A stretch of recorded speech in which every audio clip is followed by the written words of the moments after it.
Hi, and welcome back to my video series on nutrition for runners. I'm Sarah, a nutritional therapy consultant in training, and today I'll be talking about hydration. So hydration might seem like a strange place to start when my series is about nutrition, but hydration is as important or even more important than nutrition when it comes to performance and overall health. So talking about just basic hydration, across entire populations, just from day to day, is overall most people are dehydrated. We're just not drinking enough. I have a little formula, and this goes for everybody, not including exercise, just any person, just as a very base level of hydration. To find out how much water you should be drinking each day, you take your body weight in pounds, you divide that number by 2, and that gives you the minimum number of ounces of water per day that you should be drinking. And like I said, that's just a basic starting point for pretty much everybody. So obviously that's going to change from person to person depending on how big they are, but it's going to end you up at about 2 to 3 quarts of water per day. And there are probably very few people that are getting that just by accident. The people who are drinking that much are making a specific effort to get that much water into their system every day. So why do we need so much water? Well, water performs a lot of different functions in our body. It helps to cushion our joints. It helps with communication between cells. It supports our brain function and literally dozens of other functions, if not hundreds of other functions. So it is absolutely essential. We know that we need it, but a lot of people think that they're getting their water out of their other drinks. Most drinks that we have are made from water, but that does not mean that we're getting any kind of hydration out of it. Drinks like coffee, juice, soda, alcohol, those are all water-based drinks, but they actually leave us more dehydrated after we drink them.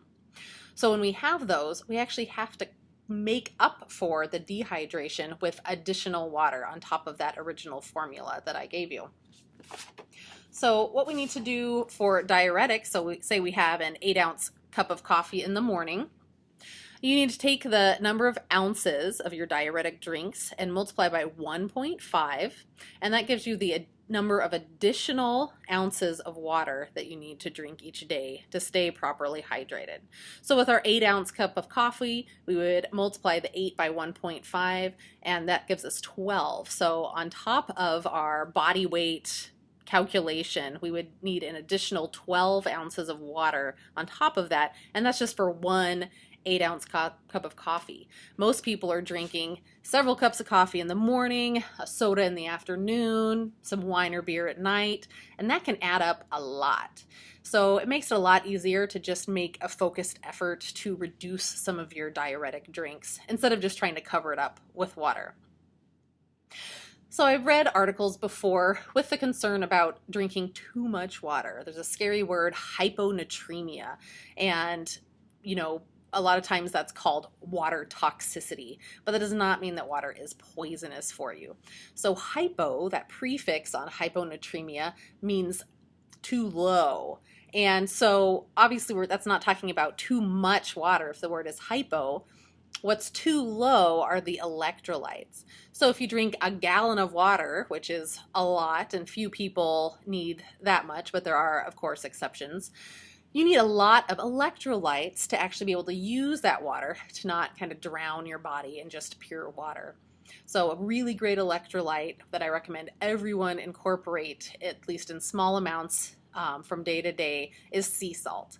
And if you get a good high quality sea salt, you'll have the sodium that serves as an electrolyte, and it usually contains a wide range of trace minerals that we are really lacking in a lot of our fruits and vegetables and other places that we would usually get it. But because of our kind of lack of minerals in our soils these days, we don't really get what we need from our fruits and vegetables, so we do need to supplement a little bit. So I really love high quality sea salt. And one way to use that is to just take a pinch in a glass of water. You can do that first thing in the morning. That's what I do.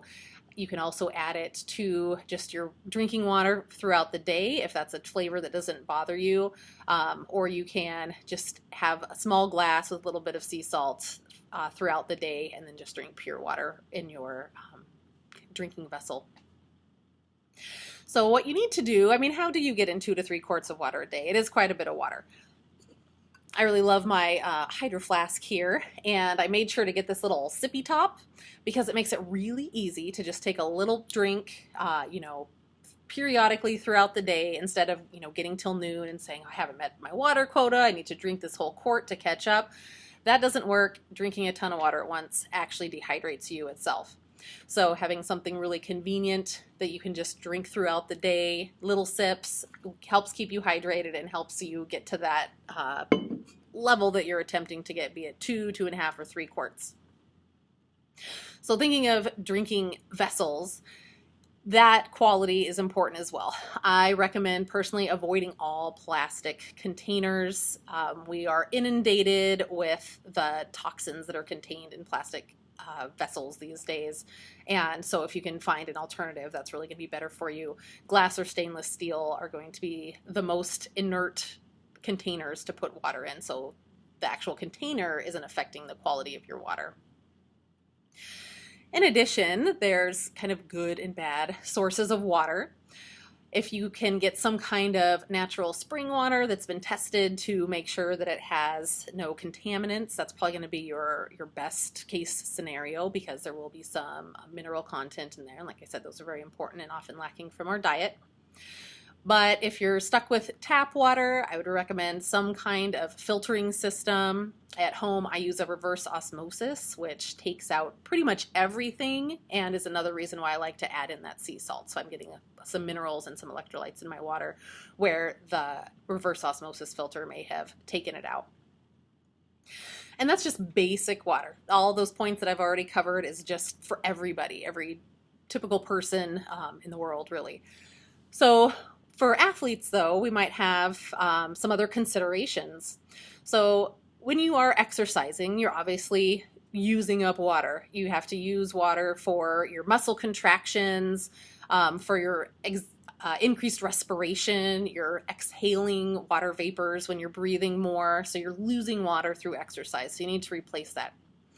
I would recommend anywhere from 18 to 16 ounces of additional water on top of all of those base levels per hour of exercise. But that, of course, depends on the intensity of your exercise, the temperature that you're exercising in, and how much of a sweater you are, because different people sweat different amounts. And so you need to take all of those considerations in mind about yourself. What kind of person are you? What kind of exercise are you doing? And, monitor, are you thirsty? Do you need to get on that higher end, or are you going to be comfortable with smaller amounts of water? But you absolutely need to replace more water with your exercise than even that base level of water that I mentioned. In addition, you need to replace electrolytes that you're losing. What do we think of when we think of sweat? It's salty. We are losing salt when we sweat. So that's another thing that you're really going to want to focus on replacing. So just drinking plain water while you're exercising is one of those sources of hyponatremia problems. People are losing salt, they're not replacing it, and so all of their electrolytes are becoming just more and more diluted. Adding a pinch, like I mentioned, pinch of sea salt into your water bottle is going to help out a lot with replacing those electrolytes and making sure that you have good electrolyte balance as you're going through your workout. And then again, this is another place where you need to think of yourself as an individual and what kind of sweater are you?